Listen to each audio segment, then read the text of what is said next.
Hi, this is Bai Macfarlane with Mary's Advocates, and our mission is to both reduce unilateral no-fault divorce and support those who are unjustly abandoned. And I have with me Greg Alexander of the Alexander House. And I'm going to be talking to Greg about the work they do because part of our work to reduce unilateral no-fault divorce is to make sure there's resources out there in case both parties in a marriage, if both spouses are willing to work on their marriage, we want to be able to point them to something. And I had learned a little bit about Greg and Julie's discipleship program. So I wanted Greg to join me, and he was willing to do so that we could explain what it is in such a way that a viewer could learn whether they want to try to get a discipleship program going in their own area, whether they know anybody that they could invite to become disciples. And then Greg will say where we go from there. That's what we end up finding. Make sense, Greg? Hey, sounds great, Dave. Thanks a lot for having me on. Oh, wonderful. Can you just describe a little bit about what is the discipleship program and how you guys started it? Yeah, the Marriage Disciples program was a result of Julie and myself bouncing back from the brink of divorce a little over 21 years ago now. And we had reached a point at that time in our 10 years of marriage where we felt that we just could not stay married anymore. Complicated by living by the ways of the world, everything about our life was consumed with the money we made, what we did with the money, the trips, and all those materialistic things in life, which unfortunately are the things that we allow for our happiness to reside. And when we could no longer find the happiness in the other things, if you will, unfortunately, we both started looking for that happiness in other people. So infidelity became a big part of our marriage. And we just simply concluded that if we are having to resort to this kind of behavior in our marriage, then there can't be much of a marriage left. So I don't even know if it's what I was looking for, but I asked Julie for a divorce because of all the things that were happening. Her immediate response was, yep, yeah, we should get one. That's the way we're living our lives. And so we kind of proceeded down that path to divorce. But in her wisdom, she wanted to make sure that we exhausted any means for an opportunity for reconciliation because she never wanted to look back and say, we didn't try it all. So we placed that emergency call to our parish priest, spent about an hour with him. He couldn't really do much for us. He referred us out to a Catholic therapist who gave us a $100 history lesson as to how our relationship was like the Civil War and maybe you guys were not meant to be together in the first place. So leaving there, hearing what we thought we wanted to hear, we came home and proceeded to tell our 7 and 9 year old Christopher and Lauren that mom and dad were going to get a divorce. And regardless of the fact, Bay, that they were huddled in the corner, embracing each other, literally crying their eyes out, we just kind of dismissed it. Oh, they'll be fine.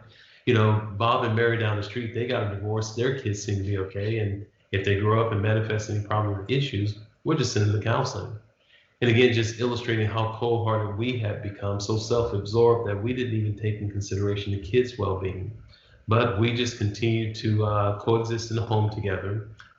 One thing that we did continue to do is to go to Mass every Sunday. And this particular summer, we had a visiting priest who came in and filled in for our pastor for the whole entire summer. And, I'm a convert to the faith from third grade, but never really learned my faith. So for me, going to church was just kind of going through the motions. But this priest, his homage just left me captivated. I started learning things about this Catholic faith that I inherited that I knew nothing about. In fact, we went from just barely making it to Mass on time, standing in the back, counting the minutes until we had to leave. And we went from that to moving closer and closer to the front, just again, just on the edge of our seats every Sunday, just can't wait to hear what he had to say in his homily. And then we started meeting with him in between the two masses just to get an idea of who is this guy. And we found that he was a tribunal vicar for the diocese. Now, we didn't know anything else about our faith at that time. We at least knew that this is the guy that did that annulment thing. So maybe God was blessing us with this awesome priest to become a friend, because then he can show us how to get out of this marriage, remain friends, and kind of move forward, so to speak. And so Julie made an appointment to see him. Now, unbeknownst to him, he thought we were coming by for a social visit as we're embarking upon this new friendship.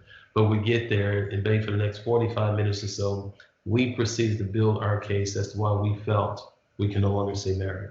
Father, she's done this, he did this, the lying, the cheating, the backbiting, the infidelities, the whole thing, we just vomited upon this priest. And very graciously, he sat there and didn't utter a word. But as we were done, he leaned forward and said, look, guys, I understand your plight and your situation. But let me ask you a few questions. what is God's plan for marriage? What does our church teach about marriage? What are some of the writings of St. Paul and the various holy fathers pertaining to the sacrament of marriage? And despite the fact that we had gone through marriage preparation in the church, been married for 10 years, we had no idea what he was talking about. I mean, it's God, and I mean, what does he have to do with our marriage? And we said, look, Father, we're Catholic.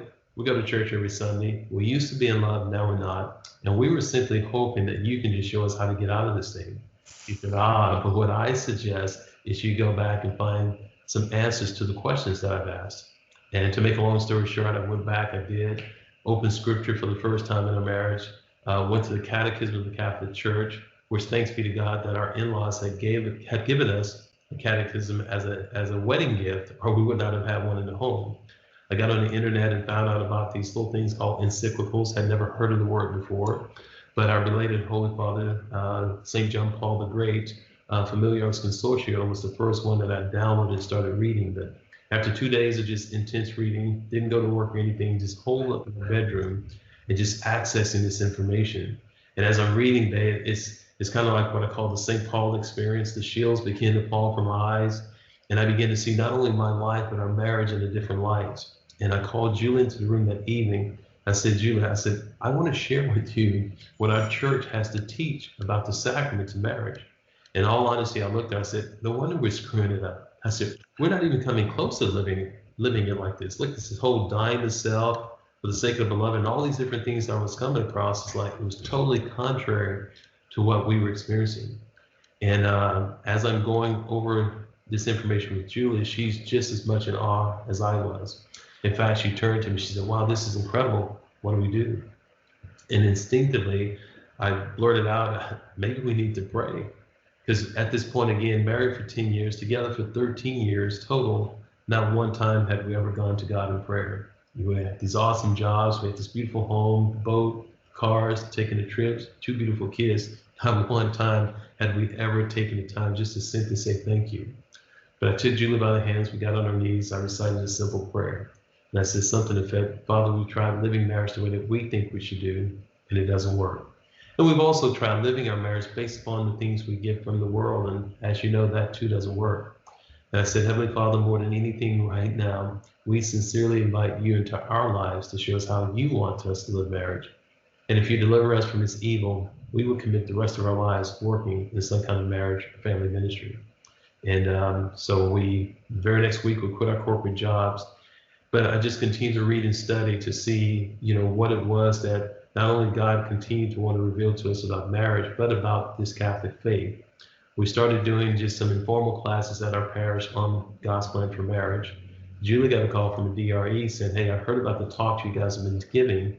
Do you have a workshop? Well, my beautiful bride lied. Oh, and said we had a workshop, which we didn't have. She came to me all excited, sweetheart, we have a first workshop. I'm like, we don't have a workshop. What are you talking about? She said, well, we have a date. You better come up with something. And so that sent me back just kind of doing an overview of what it is that we did to get our marriage back on track, which I kind of now refer to as the 6 essential elements for a strong Catholic marriage. But we started presenting the workshop, and the workshops were going great. And then couples started coming up saying, wow, we learned a lot of new information here, but we need more individual attention. Do you work with couples individually? So I took a page from her book and said, of course we work with couples individually. When do you want to get started? And that began now what we call a marriage discipling process.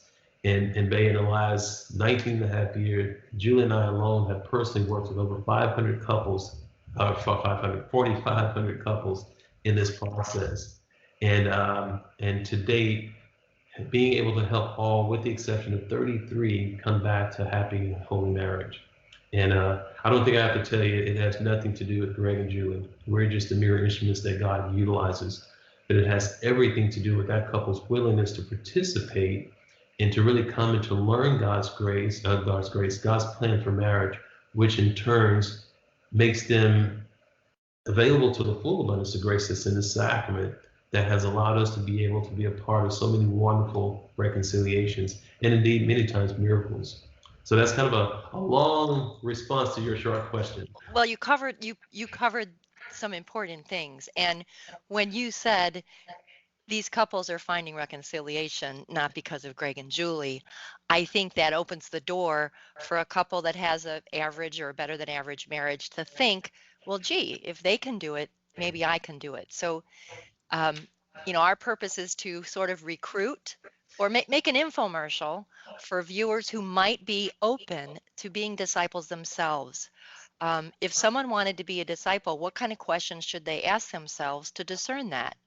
I think the first question is God calling them to serve as a marriage disciple? We've had some couples come through before when they just thought, wow, this is a really cool thing to be able to help couples, and they were not really called, and it didn't turn out to be a very good situation. They want to start presenting their own thoughts, their own feelings, what they think the couple should have, and in all honesty, babe, everything we give couples is exactly the same thing that we receive from God through the Holy Spirit. Because again, as we quit our jobs and I continue to study, every time that I would study or do a study sessions, I say, Heavenly Father, send me your Holy Spirit to reveal to me what it is that you want me to know. And it was literally probably over 6-8 month period that just this information was coming. And I've just been smart enough to write it down, not to tweak it, but now to give it back to couples the way that it was given to us. And so we're very, very adamant about the fact of not changing or restructuring anything that we feel, again, that the Holy Spirit has given us in those 6 essential elements. So again, first of all, having that call and really prayerfully discern, is God calling us to serve in His capacity to be able to help other couples? Okay. Another thing that we found that's really important is having couples that they themselves, maybe not necessarily having have been on the brink of divorce, but really haven't had to experience some trials and difficulties in their marriage, because they make for a better couple when they're sitting across from someone who is hurting, and being able to empathize, but also allow the other couple to relate that, wow, this couple knows what I'm going through. And so a lot of times, if you haven't experienced the difficulties, we've had couples that kind of come across as self-righteous or condemning, and you have to really be able to empathize and allow the couple to understand that I feel your pain. Kind of Father Henry Nouwen used the term wounded healers, and individuals who come back and now minister as a result of healing the wounds in their own marriage. Okay. So those are kind of descriptions of where someone's coming from to say that they might be a couple that would be good for this. What are the practicalities? Because it still seems, I mean, just me hearing you is like, yeah, that's kind of overwhelming. I mean, how is this, say I'm just making up a couple, Mike and Mary.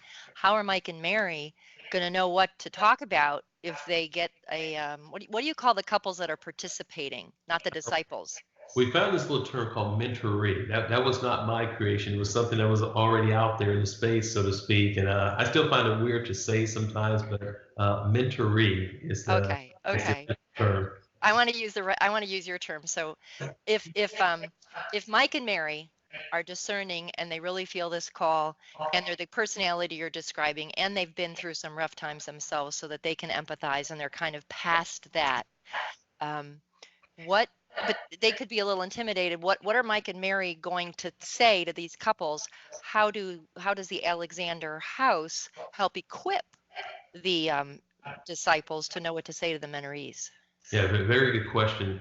One of the things we've gotten away from old, is that we have those 6 sessions in a video format. And whereas before we used to have to train the couples on the content to be able to present. And for some that was pretty easy. For some it was very taxing because they had no exposure to theology, sacramentality of marriage, and things of that nature. But now it's just a matter of having a mentoree couple go through, say, the first module, and after the first module, they will actually meet with the marriage disciple couple to kind of debrief, see how well they understood the lesson, and to be able to offer insight in different aspects to allow them to really kind of grab hold to the information presented. And really, So a lot of times we encourage them utilizing their own stories to be able to relate to certain incidents, if you will. So when you're talking about a module, that's a video that the disciples have already seen, and the Menorees are watching it for the first time on their own time before they get together with the Menoree couple and the disciples couple? Absolutely. In Okay. fact, part of the training process for the marriage disciple couple is to actually go through those 6 modules and work with us as if they were coming to us for help. And so we kind of take them from the beginning to the end, not only so they can have their own experience in going through the material, but then it starts to spark questions or comments that they may have themselves that will help them as they turn around and work with couples who come and need help. Do you mean it's kind of an acting session where Greg and Julie are the disciples and then Mary and Mike, the new disciples, would actually pretend they're mentorees and just see how it goes? Uh-huh. And Okay. what's interesting though, a lot of times you say acting, but as we go through the process, couples really realize that, wow, we need some help in this area. So we've actually been able to help our marriage disciple couples become better in their marriage, which in turn makes them better to be able to assist other couples who are in need of help. Does the Alexander House have handouts like with questions to help you focus or bullet points for each of these modules? Yeah, yes. And so we have a whole guide set up also for the marriage disciple couples that actually takes them through the process, questions to ask, reasons as to why we ask certain questions, certain probing questions to pull from the couple that are coming. So, for example, do you attend Mass regularly? Are you contracepting? And looking for some of those areas in which they may be violating the sacrament of marriage, if you will, that in turn may be putting them in a position where they're not predisposed to the full abundance of grace in the sacrament. So the whole idea for the marriage disciple couple is to really help them assess their marriage to see what are they doing and how are they living their marriage contrary to what God calls them to do, to put them in that position to be open to the grace. There are many people who are under the misconception that because we're Catholic and we're married in the Catholic Church, which then makes this a sacrament. I know the sacraments dispense grace, so all the grace in this marriage relationship should be there for the marriage to be great, happy, holy, and wonderful. And it is to the extent that we're only made available to that grace in how well we participate with God in living the sacrament. So again, God has a plan for marriage. And if we don't know that plan, we can't live it to the fullest of what he intends. And we find many people engaging in things that are contrary to the sacrament, engaging in pornography, some of the things that they're doing outside of are in the marriage that's outside of what God deems to be for marriage, and they fail to understand that they themselves are preventing themselves from being able to access the full abundance of grace in the sacrament. If Yeah, that makes sense. yeah, this is all very interesting and kind of theoretical and theological. Can you give us an example, just an example of how this might play out where the disciple is bringing something up or the video brings something up, and how could it, because it almost seems like it would be off-putting, I'm this, if you're not used to, like, it seems like bringing down the hammer, or it could seem that way. So Yeah. the way you describe it is not like a negative God's this nasty guy that says you can't do these things. Yeah. The way we put it is the fact that God is not the nasty God. You're just a disobedient child or daughter of God, doing things contrary to what the Father wants. So as a result, not receiving the grace. Not because he is not dispensing it, but because you put yourselves in a position where the grace is not made available. And so, for example, utilizing the point I mentioned earlier, pornography. Unfortunately, many of the couples we receive, either one or both of the spouses are engaging in pornography, which totally violates the chastity aspect of the marriage, the total in faithfulness in the marital embrace. And so, because in their minds, nobody's being hurt, in fact, it kind of brings a fulfillment or excitement to our marriage relationship, but yet they're experiencing problems and difficulties in their marriage. And so, unbeknownst to them, at that time, that engaging in pornography does violate the chastity. Violating the chastity simply means that I'm going against the will of God for what he intends the marital embrace to consist of. And so as a result, you're cutting off the graces. Why would a loving father want to bestow upon you grace when you're living outside of the realms or the constraints in which he has prescribed? And what makes it easier for a lot of people to think of, I say, think of your own children. And you have rules, so to speak, in your homes. I said, if your children disobey your rules, I'm sure there's going to be some kind of discipline that you're going to put on them. And if they continue to color outside the line, so to speak, there comes a point in time when you're really going to have to get more aggressive in that discipline and maybe take things away. So it's no different than God, because it's not really God taking away, but we are preventing ourselves from the grace because of our own actions. So as start explaining it that way, it starts to turn on the light for many to say, wow, so you mean I need to come correct? Because no one is talking about this. Some of the topics, of course, is not appropriate from the pulpit, but in most parishes, nothing is being spoken from the pulpit about marriage. There's no enrichment programs, and it's almost as if we take from the beginning and say, okay, now we'll marry you. Now go do this to death do you part, and good luck. And Yeah, yeah. Um, you had mentioned there's 6 essential elements. Are they simple enough that you could just list them right now, or are they kind of involved?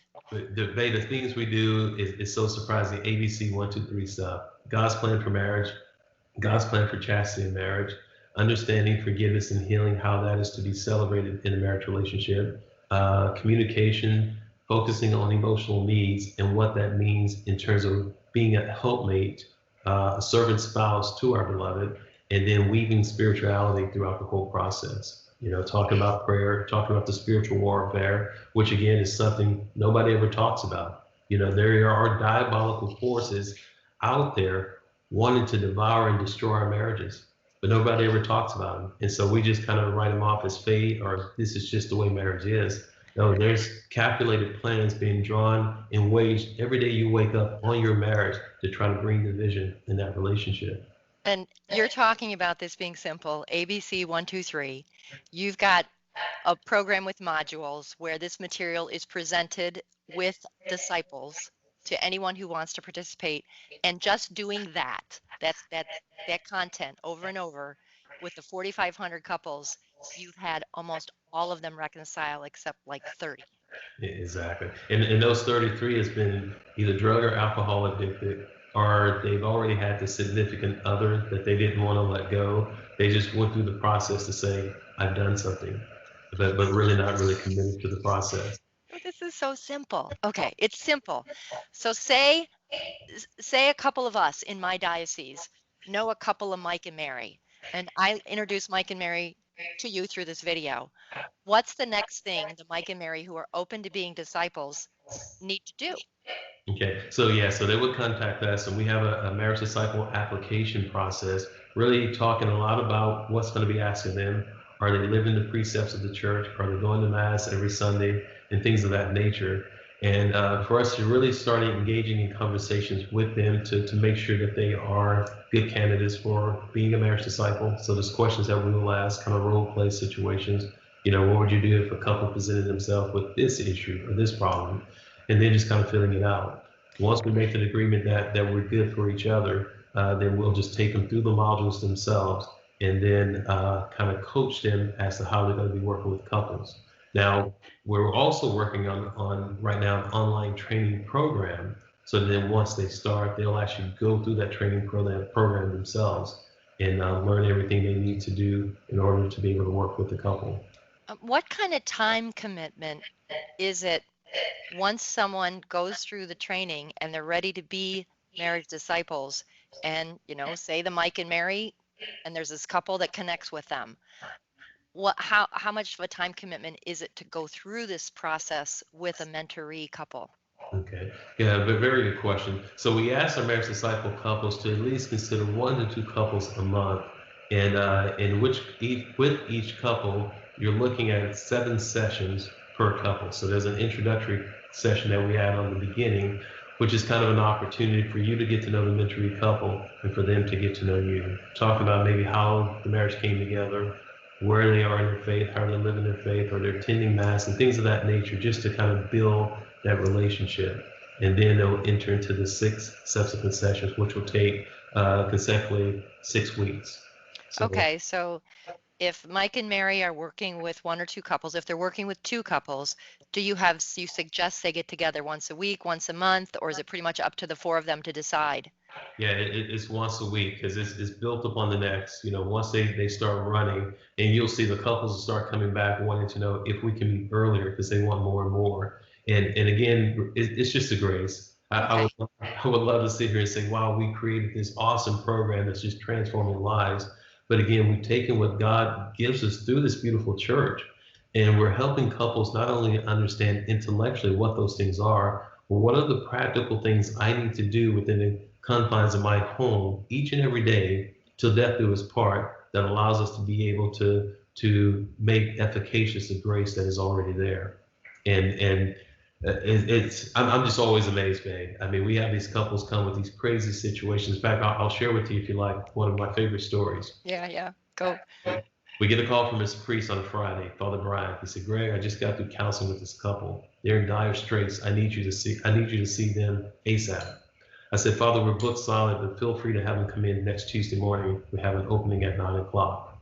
Now, typically we send an intake form out to the couple just to get some information to know what we're dealing with and what they're having, the struggles they're having in their marriage before we have that first session. And for whatever reason, we didn't do that with this couple. But sure enough, they're there bright and early that Tuesday morning, literally coming into the office crying like babies.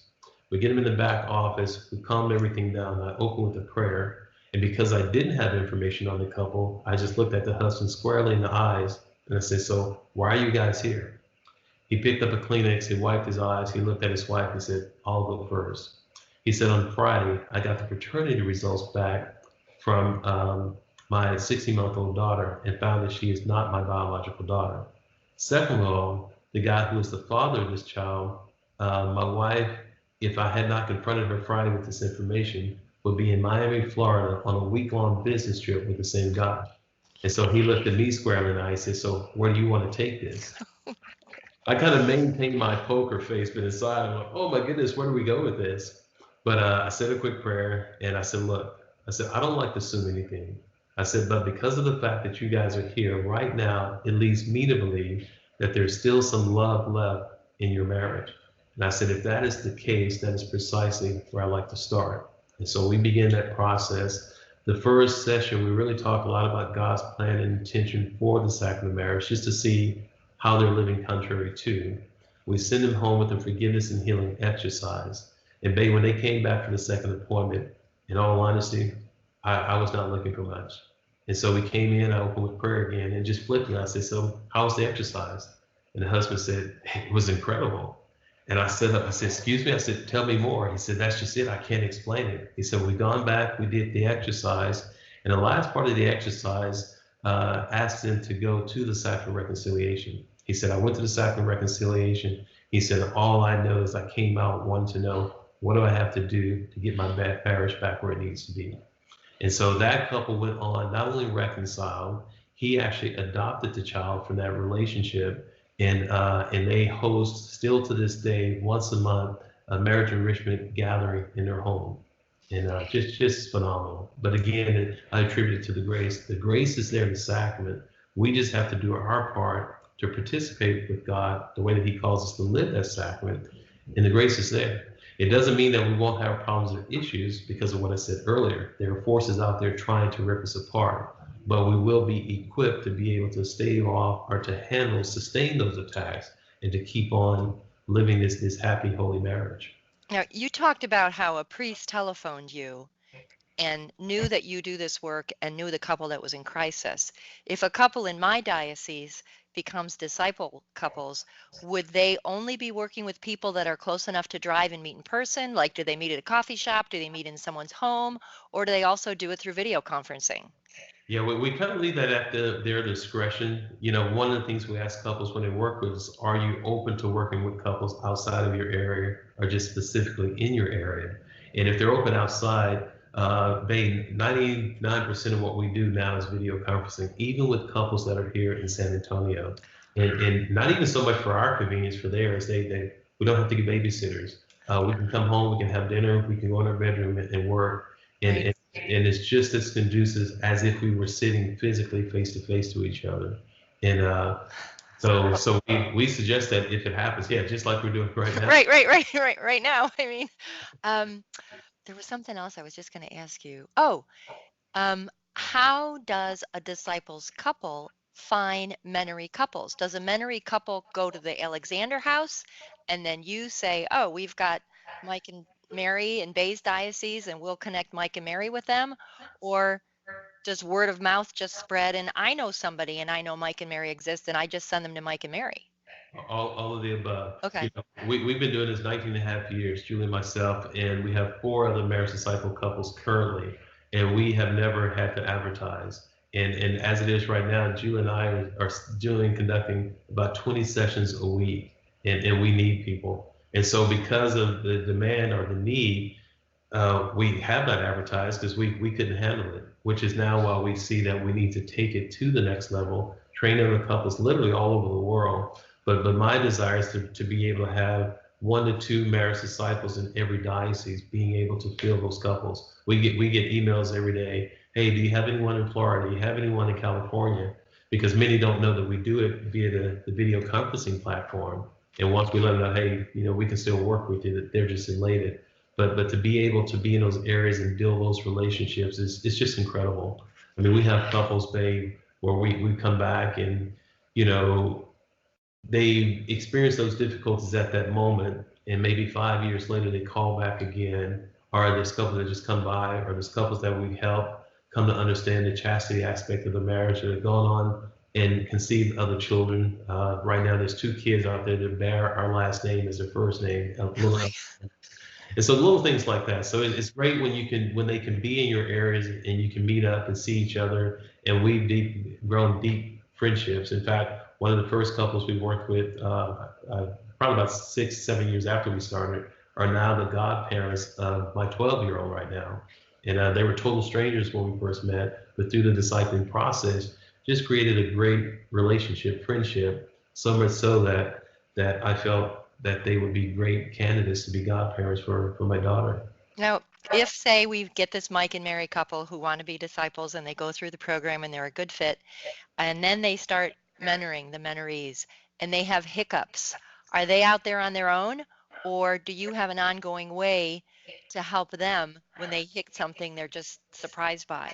Absolutely, in a couple of different ways. So we have a website we're creating right now that will have various videos on different aspects of marriage, whether it's forgiveness and pornography and chastity, contraception, and that they can continue to plug into for what we call continuing education. But then we will also host once a month on a Wednesday evening a call for any marriage disciple that's available to log on and say, hey, we're seeing this, or we're struggling with this, or how do you handle this? And so there'll be ongoing coaching on our behalf to be able to help them. And we'll also record those calls as well to have them available for future use also. And that's an open conference call, so there could be 8 people or 6 people or whatever on the call. Exactly. And you can learn from each other. Exactly, and that's what it's all about. We just want to build just a huge community of marriage disciples, again, just looking to help couples find hope and healing in their relationships. Many times counseling is the only thing that's offered, and a lot of these couples are not candidates for counseling. We get couples that have been through years of counseling come to us, and after a month and a half or 2 months, they say, wow, we can't believe it's this simple. And so there are those circumstances, and we do go through a screening process to make sure that they are good candidates for counseling. There's no addictive or abusive behaviors and things of that nature.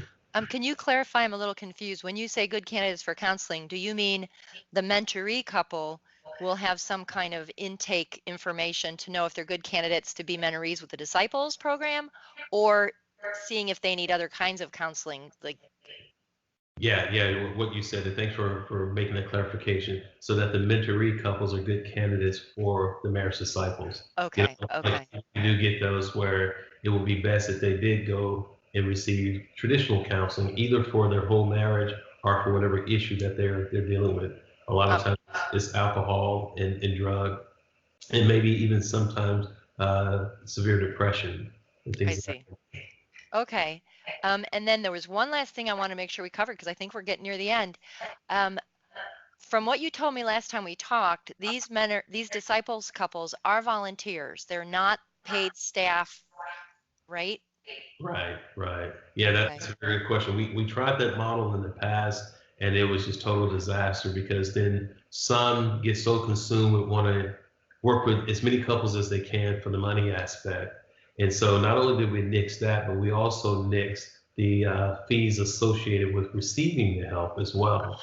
So it opens it up. It opens it up. We didn't want anything to be a hindrance to keep couples from coming. And if I can briefly, I'll share how that happened.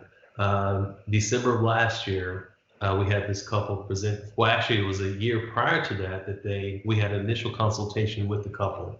Is this And a disciples or mentoree? mentoree Okay. couple come in looking for help. And so we had an initial consultation with them. And in that paperwork, we had a matrix that showed where they fell in that matrix in regards to combined annual household income, number of people in the family. It rated the sessions from 30 bucks a session all the way up, I think, maxing out like 115. And so we presented the information, we met, and we never heard from them. And it's one of our practices. We don't go back and seek a couple and try to make them come back. We feel if we have to pull you back or force you back, we're going to have to force you through the whole process. So it's totally upon them to contact us. And but they never did. So we just assumed that, hey, maybe things got better. They went on their merry way. About 2 weeks before Christmas, this last Christmas, Julie gets a phone call from this same female, frantically, hysterically crying, "Oh my God, we need to come see you. I'll get a second job if we can make a payment plan. My husband has filed for divorce." We're like, "Hold on, what are you talking about?" "Well, we got your matrix and we just felt like we couldn't afford it." And I said, "Well, we never allow finances to be an issue. We would still work with you." And she said, "Well, we need you now because of this situation." Long story short, we worked with him again a session. There's some infidelity that he just couldn't get over, and he made the decision to file for divorce. And I don't know if we would have been able to help them a year ago or not, but what I do know is that because of that matrix, they didn't come see us. And as a result, the husband has left. And this past Christmas, she and her 6 and 12-year-old daughter spent Christmas alone. And I don't know how many Christmases that they will have to live alone, all because I feel that we were not there to give them the materials that could have possibly helped them come back and reconcile, and maybe even prevented the additional affair from happening in the first place.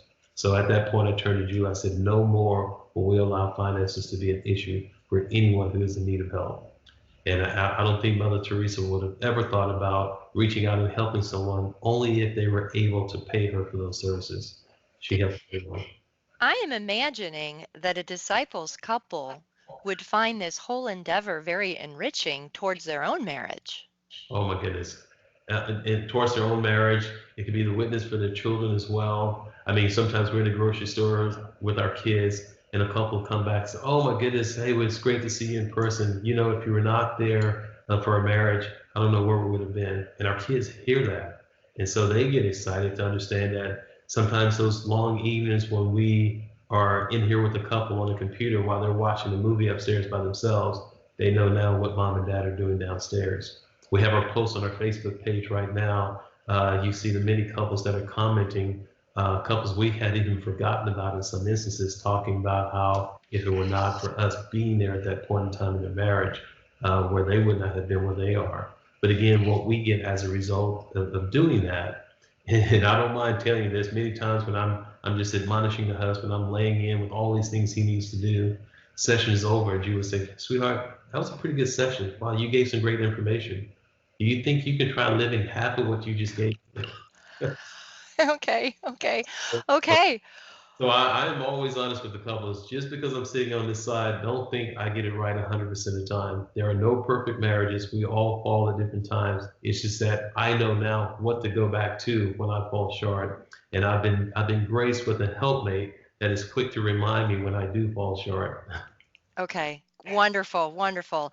I think we've covered everything I was envisioning covering. So if any viewer wants to be a disciples couple, they contact you and then you do the intake, and then they get together with you and maybe they'll go through training.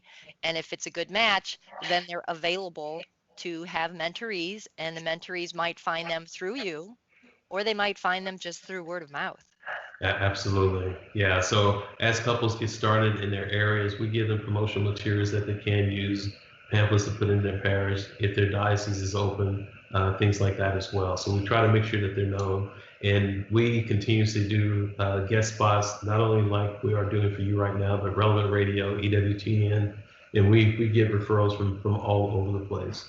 Okay. But again, if there's anyone interested, they can actually send an email to Robin, which is kind of the person who kind of coordinates this information for us, but marriage disciples at thealexanderhouse.org. That's THE Alexanderhouse.org. So marriage disciples at thealexanderhouse.org, or simply call at area code 210-858-6195. 210-858-6195. Wonderful. Thank you so much, Greg. Oh, you're welcome, babe. I sense and pray that good things come of this. Oh, well, I appreciate that. Keep praying, and we pray for you and your efforts as well. Thank you so Yeah. much. All right. Thank you very much. You're welcome. All right. Signing off.